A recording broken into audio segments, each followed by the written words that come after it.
Hey, what's going on? This is Donald from Brooklyn Beards and Ball.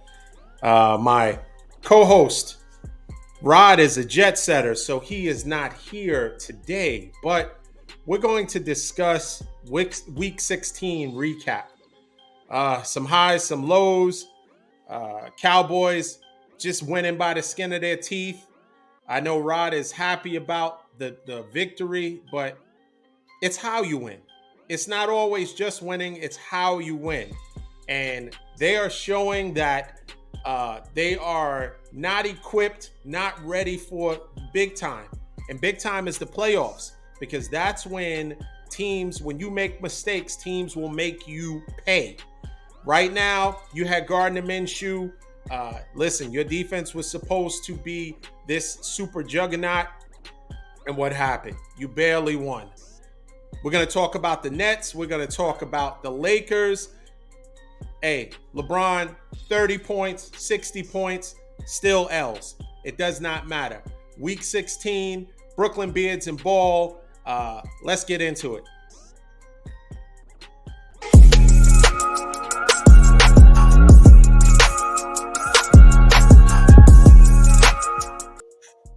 Week 16 is pretty much concluded. We got one more game that has some implications going on or just about to finish. But we're going to discuss and recap the games that Rod and I discussed. Me and Rod is on location. We're going to do our takes separately and match it up on the show and see how we fared and how we thought our teams did. Starting with the Eagles and the Cowboys.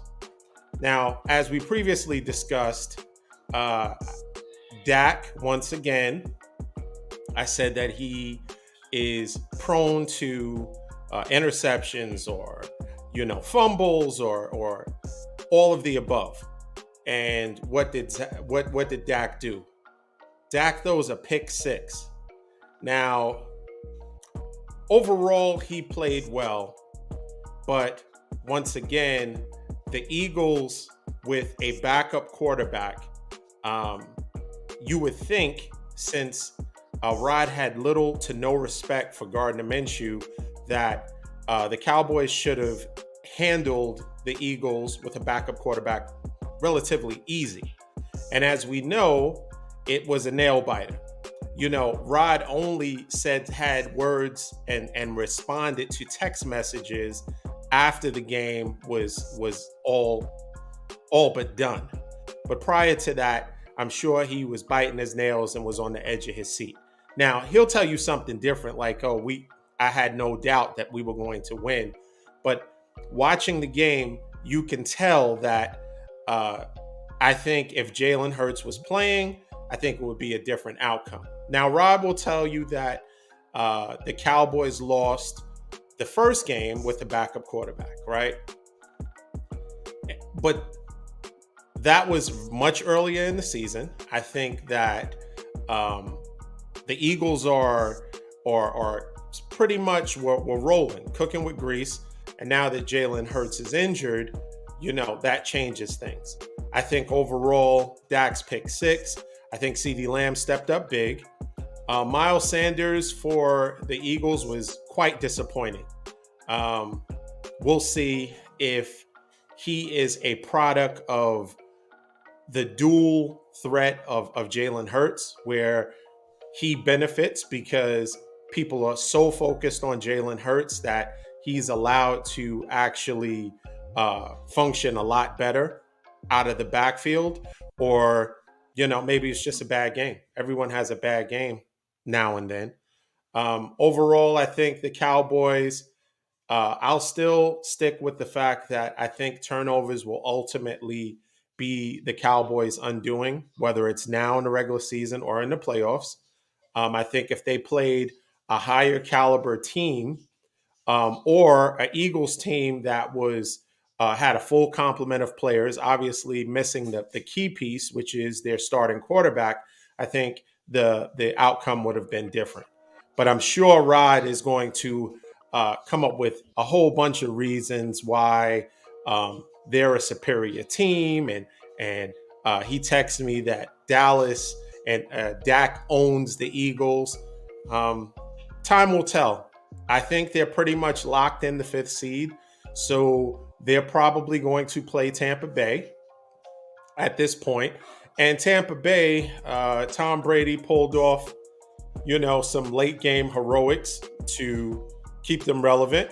And I think next week when they play the Panthers, that will pretty much decide the NFC South, which, I mean, it would not surprise me that, Tampa Bay wins. I think ultimately the NFL wants to see how it's like almost like a car wreck. People want to see Tampa Bay in it. They want to hope that Brady, kind of turns the clock back and shows like the 2007 Brady, where he's able to work magic and just like anything else, people they're not able. Tom Brady is not able to do what he once could, and that's just life, right? But I think if the Cowboys play Tom Brady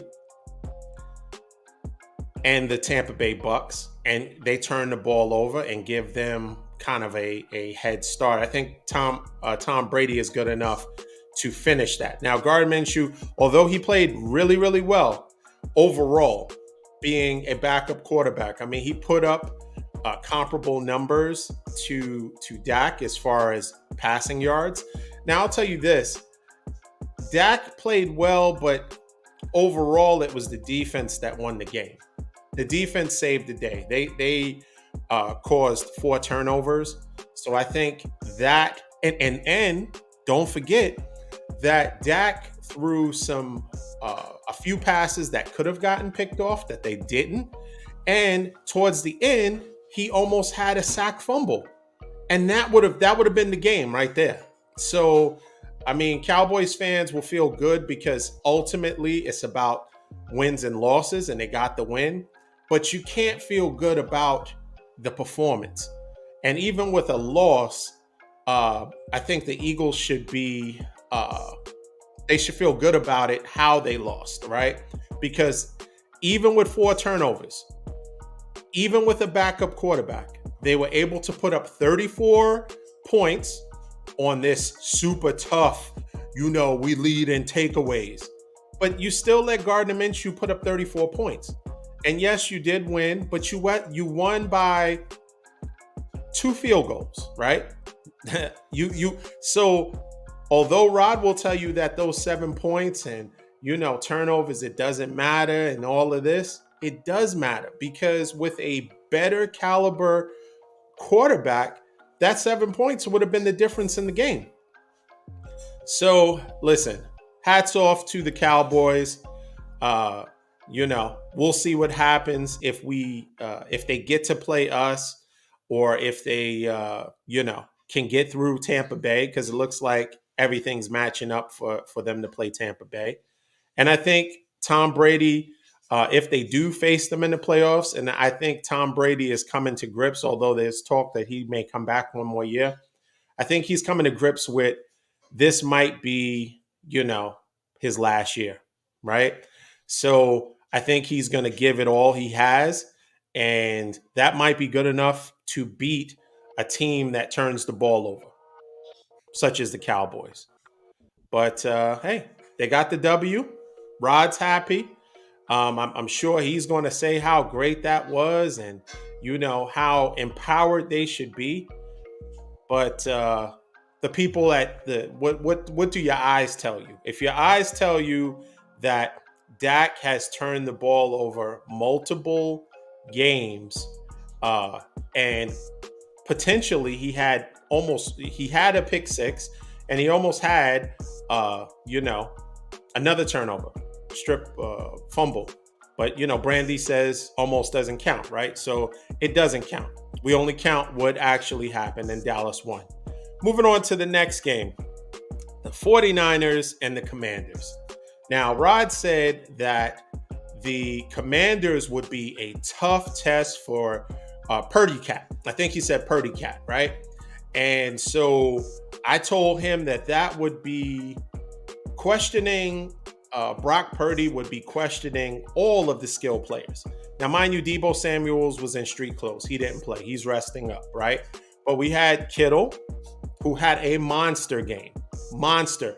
Him and Brock Purdy, they have a connection because his numbers since Brock Purdy has been the starter has skyrocketed, which is a excellent thing.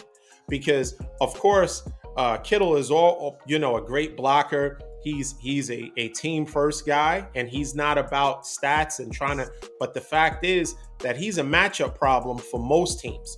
By the way, going back to Dallas really quick, Dallas Goedert had a pretty decent game. Although Dallas, oh no, tight ends don't do anything with us. Tight ends don't do anything. Devontae Smith ate them up.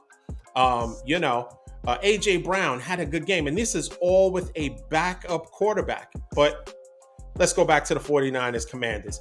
Of course, in the beginning, it was a tightly contested game. As I always say, we don't. I never said it was going to be a situation where we would want to start fast and we would want to, kind of get the points up and then let the defense do what they do. And of course, our defense was out of sight. It was a tight game in the beginning.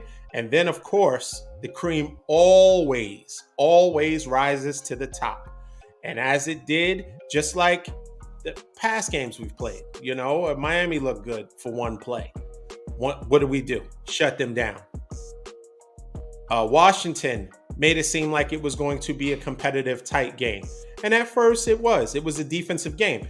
According to Rod, Washington has the number 3 defense. So they're no slouches, right? So now Rod can't say that Brock Purdy is affected by any type of defense. Brock Purdy is one of only 2 quarterbacks, first starts, to have multiple touchdowns in every start. He's something special. Now, he very well could be our Tom Brady. He could very well be a diamond in the rough that just all he needed was an opportunity to shine. And just because you haven't seen him do that, haven't seen him be successful, haven't seen him play against upper tier defenses or what you consider upper tier defenses, doesn't mean that he cannot do it and that he would not be, a great player within that offense. Yes, he did throw a pick, but overall, we won by 17 points. We put up major numbers. I think the score was 37-20. So once again, our defense did what it needed to do. Offense was humming, right? We looked really good. CMC, Brandon Ayuk got involved. Of course, like I said, George Kittle had a monster game, 2 touchdowns. So our record, and I think hopefully the Vikings will stumble, maybe their next game and give us an opportunity to potentially get the number 2 seed, because that's not out of the question yet. Although they have been winning lucky game after lucky game after lucky game. It's amazing. It's unbelievable how, if you want to call it being resilient, if you want to call it luck, if you want to call it, a rabbit foot in their back pocket, it could be a little bit of all of it. But somehow, some way, either teams give them the opportunity to somehow get in the game, or, through being resilient, they find a way to win. But they right now are the number 2 seed. We're the number 3 seed. So only time will tell if that's the way it will stay, or if we will, leapfrog them and become the number 2 seed and potentially host 2 home games. But depending on what Dallas does, if Dallas takes, if Dallas plays Tampa Bay and they beat Tampa Bay, then potentially they would come to Santa Clara and play us anyway. So that would be, depending on the seeding, we still might get 2 home games. But it all depends how it all plays out. I know Dallas doesn't want to see us. Moving on to the next game, the Giants and the Vikings. I thought both of us, Rod and myself, both picked the Giants to win. And Giants had it. They had a good game plan.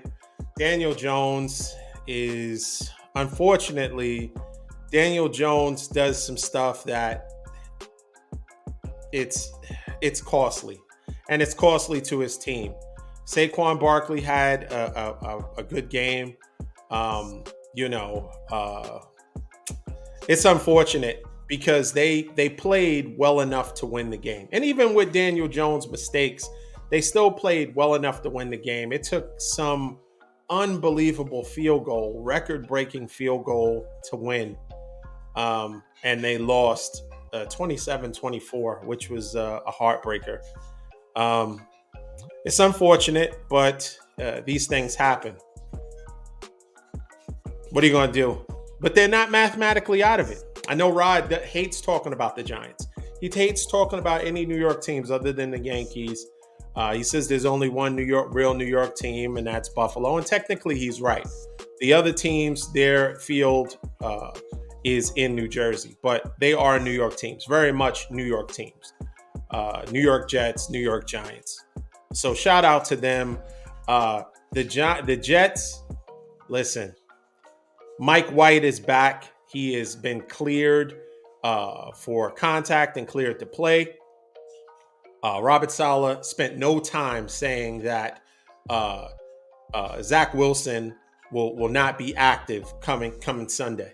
So it's about trying to salvage. They're not mathematically out of it, and I think by design the NFL likes that because they want to keep the fan bases as engaged as long as humanly possible before they are eliminated, right? So to have a big market, two big market teams still very much in it is music to their ears from a money standpoint, from a rating standpoint. So it's, and I'm not saying that's the sole reason why they're still in it. I'm just saying teams haven't closed the door on them, and won the games. Teams that you would think would win it and be in, they lose, and then the next team loses. So it keeps everybody still in the mix. Well, let's talk about the NBA. Now, I told you guys, I told Anthony that the Nets were going to be 500 because Rod's big thing was, well, the Nets are 5-6 against teams with winning records. Now, not only did we handle the Bucks, we beat them by 18 points, and it was a wire-to-wire victory. We had Cleveland. Cleveland, this is for you. We had them tonight. And what did we do with Cleveland? We handled them too. So at some point, we're going to have to give credit where credit is due. The Nets are playing serious ball. And if you look at the games, they're having fun. There is a camaraderie. There is a chemistry. They are playing together, communicating, talking. That looks like championship basketball to me. That looks like, hey, listen, we're in this together. We had hiccups. We had roadblocks. We had hurdles that we had to overcome. We had distractions. We had last year, we had, dealing with injuries. We had vaccination. We had, issues with suspensions and a checklist of stuff to get back to the team. We had someone demanding a trade. We had all kind of stuff. We had back problems. We had Ben Simmons with the back, right? You know what I'm saying? We had all the things that you can think of that would make a team just pack it up and just say, hey, you know what? This ain't our year. But what do? They persevere. The Nets slowly but surely said, hey, you know what? We got something here. All we have to do is focus on what we need to focus on. One game at a time. Let's build chemistry. Let's really master what we have on the court. Now we could, this player would be better, that player, and everybody's talking about trades, and KD is playing at an MVP level. Kyrie Irving is balling out. Okay? We have great shooters. Say what you want about Claxton. Say what you want about KD defensively. We are holding teams defensively. We held Milwaukee to 100 points. I'm going to let that sink in. We held Milwaukee to 100 points. Now, people will always say, and we already talked about in great detail how we beat the Warriors by 1,000 points. So we beat the Warriors, right? Who in turn we beat them by 1,000. They beat Memphis by 200 points yesterday. So we can't now say yes. Okay, Clay played. Clay played.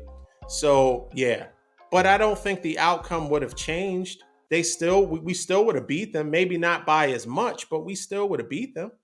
So I I like what I see from the Nets. The Nets are doing what they need to do. And Rod will come around sometime, and once he has the realization of how good the Nets can be and how good the Nets are, we don't want you on the bandwagon. We don't want you to admire and appreciate what they're doing. We don't need that. Okay? You had an opportunity. You blew it, right? You had an opportunity when I was telling you all the stuff when everybody was, oh man, look at the Nets and listen, they're gonna be there, they're trash, and everybody's scoring on them, everybody's doing this and that. Everybody shunned the Nets except for me. And I'm glad that I persevered. I stuck with them because I saw the potential. I saw what they could be if they just had the opportunity to build chemistry amongst themselves. And it's the proof is in the pudding. So only time will tell. I think by them beating Cleveland tonight, they might be the number 3 seed. I think they're in third place in the East. Not to mention the fact that um, they're only 2 games out of first place, game and a half, 2 games out of first place in the East. So listen, Boston, in the words of Deion Sanders, we're coming. Boston, we're coming. Milwaukee, we're coming. So I'm very encouraged by what I see. Now let's talk about something not so encouraging. LeBron James, the Lakers. LeBron in the last 7 games has gone over 30 points. Over 30. He had 38. Shoe blew off. He was driving for a potential tying shot. Shoe shot off into the first row, and he just sat there like, "Yo, that is pretty much that says it all." Hey, LeBron, that's it. This team is going nowhere. That shoe is going to go further than what this team is in the playoffs. So I just think LeBron should focus on, hey, pass Kareem. This is kind of your you'll get all of the accolades for doing such a monumental feat, right? Passing and being the scoring leader. Just think about all the great players who have ever played the game. You're number 1 in scoring. That's amazing.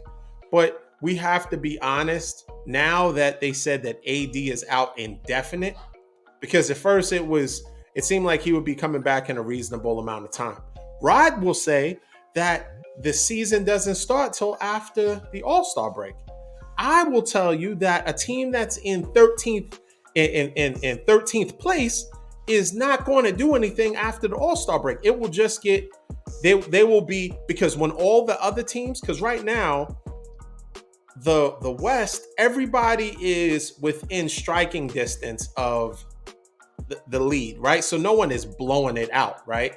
Everybody's relatively close, give or take, 3, 4, 5 games, whatever. But after, they're assuming that everybody else's play is going to go down the tubes, and now the Lakers are going to take off. I think it is what it is. I think he will be able to pass Kareem. And I think that that's what the Lakers and the Laker fans should look forward to. Not really playoffs, not really play in. I think that, they'll maybe next year they'll be able to make some moves, free agency. Maybe some people will be, you know, attracted to, you know, the palm trees and the lovely weather of LA, and try to make one more go at it. Because, you know, unfortunate for LeBron, he does have a goal to try to accomplish. So it's not, although people say, man, they need Genie and Rob Pelinka need to make some moves because you're wasting this guy. You know, he's still making some, he's really still playing some good ball, and we're wasting it. But when you think about it, his goal right now this year, realistically, LeBron knows this team's not good enough. There's not enough shooters to be really competitive in the West and the East for that matter. So his goal this year, I think, is to pass Kareem, which he will do. Knock on wood. The way he's averaging, I mean, I think he had to average something like 26, 27 to do it. But now he's 7 games in a row over 30. So he may do it quicker than the 25 games estimated that it would take. So maybe he does it in 20 games. Maybe he takes, you know, does it in, you know, 18 games. Good for him. You know, at least he can, there'll be some sense of accomplishment. I mean, it's a major accomplishment, but it won't equate to winning, you know. And this year, they just realistically, they just don't have it. So no knock on him. I think with the Nets, lastly, going to the Nets one more time with the Nets playing the way they're playing, I think I like what they're doing. I think there is still some moves to be made. I think there is some dysfunction, some great dysfunction in Atlanta. I think reports of Trae Young and the coach do not get along. They don't like each other. I think they don't speak. I think Trae Young is picking and choosing if he wants to come to practice or not. So clearly, one of them has to go, right? And usually it's the coach, because the players, you know, they treat players a certain way, and coaches are, you know, pretty much expendable, right? So they'll let coaches go. You know, the Broncos. I'm bouncing around, but the Broncos, as I'm thinking of Surf, the Broncos let Nathaniel Hatchett go. I mean, you know, someone posted a video on Twitter, and I thought it was hilarious. If anybody's aware of Goodfellas, right? Um, and Joe Pesci, when he was supposed to get made, they brought him to some garage, and so the person posted that that's what they were going to do to Nathaniel Hatchett Monday morning after the game, after the Broncos got blown out. And if you're familiar with Goodfellas, you know he got, you know, one behind the ear once he got in there. He was supposed to be getting made, but he got made all right. But I thought that was a hilarious kind of little skit kind of. But they didn't wait. They didn't wait till he got to the garage. They did it, you know, pretty quickly. And I think they started cleaning house. They let a few other position coaches go. So lastly, and this is lastly, what happened to Miami? Oh, man. That road, those 3 games just put them in a downward spiral. Shout out to Corey. I know you're feeling it, bro. It was that was tough to look at. Yeah, let me tell you this. Tua, I think Miami is definitely, they have to be in the market for a quarterback. I mean, we went from highs and lows. We thought that, hell yeah, Tua is a franchise quarterback. And then after watching him, Tua is not a franchise quarterback, because he single-handedly lost that game for them. Single-handedly. I mean, the turnovers, his accuracy, once again, being a left-handed quarterback, you're already up against it. You have a slower release naturally, right? There's only one or two left-handed quarterbacks that had a quick release. Now, if you want to say Michael Vick, you could say Michael Vick. Um, Pretty much, I mean, Boomer Esiason, no. Uh, I don't know. I can't think of, if you know of a left-handed quarterback that had a quick release. Um, you know, I don't know. I think Michael Vick did, but outside of that, but he was all. I mean, everything about Michael Vick was fast. I mean, it could have been a combination of his mobility as well as his release. But left-handed quarterbacks already have a hurdle with their release and their blind side and Tua, as far as his passing, they just it's unfortunate. They started off so well, and now, I mean, they lost 4 in a row. And these are all playoff teams. These are not teams that, oh, this is just luck. I mean, you lost to the Niners, right? Then you lost to who else did they lose to? They lost to the Chargers. They lost to the Bills. Um, and they lost yesterday or Saturday. So it's just it's unfortunate. Once again, they're still not mathematically out of it. They need to win out, but now they fall into the category of needing some help. If they win out, and I forget what team needs to lose, then they're still kind of very much in it. But time will tell. But in any case, I want to thank you for joining me today. Me and Rod will be back together. We have our individual takes this week, but we'll be back together later this week. But like, share, subscribe to our Facebook and YouTube page. Shout out to Infinite Audio for the music. Shout out to Kingdom Creative for the production.